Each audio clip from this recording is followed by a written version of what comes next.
So now we'll look at the Sesgado stitch, which is kind of like a satin stitch. It's what's used for all of the petals and the leaves. And it's kind of, the stenciling will be like a water drop shape, and the stitch helps to fill it in. So let me show you on the paper. So the Sesgado stitch. I couldn't find an English name for this. If you know it, please let me know. We're going to start with some running stitches just to secure the thread and travel to the left corner, sort of.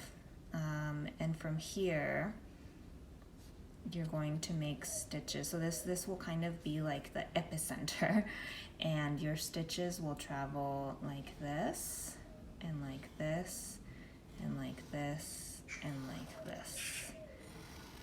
And it has a nice angle to it. As opposed to satin stitch, which just be straight, straight, straight. There's an angling to the Sesgado stitch. Oops. Let me show you.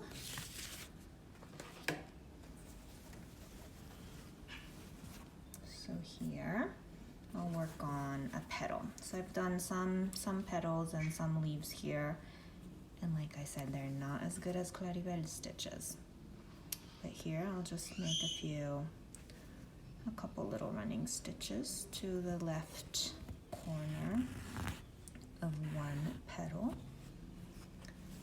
And the leftovers here I will cut.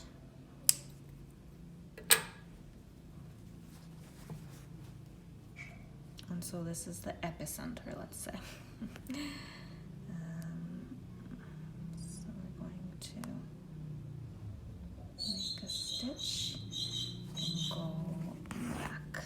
And we're always going to be going down more drastically on the right hand side than on the left hand side. So on the left, you're coming out almost right below your last stitch, but the right is going to travel a little bit further. Maybe a little bit hard to see, this is small.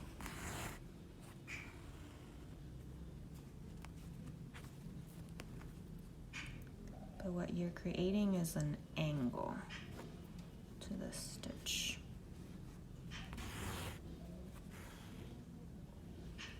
Like so. I think this is probably the last one.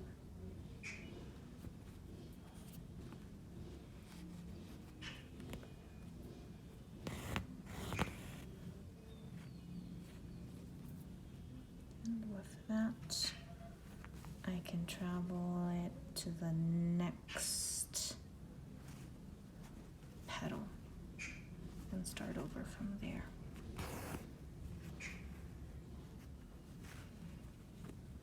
It's not perfect, but I hope you can see that there's an angling to the stitch, and that is the Sesgado stitch.